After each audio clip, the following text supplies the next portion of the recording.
prajurit angkatan bersenjata Ukraina terekam melarikan diri dari posisi mereka di daerah Selidovo. Rekamannya ramai beredar di media sosial Telegram pada Kamis 24 Oktober 2024.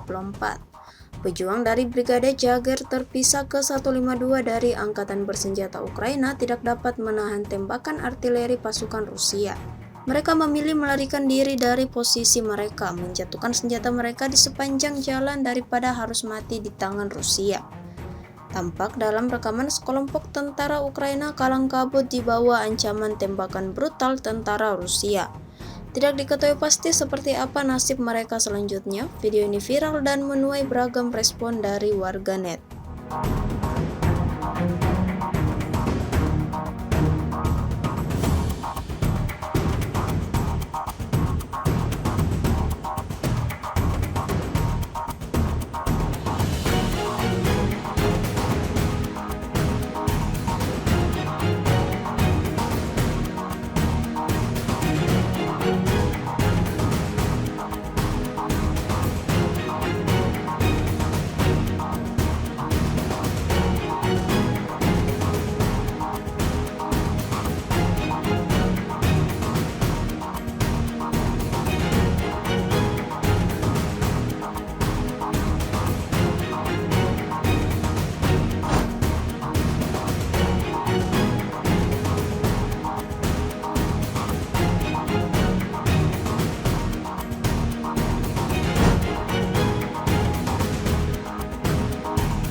Download Tribun X sekarang, menghadirkan lokal menjadi Indonesia.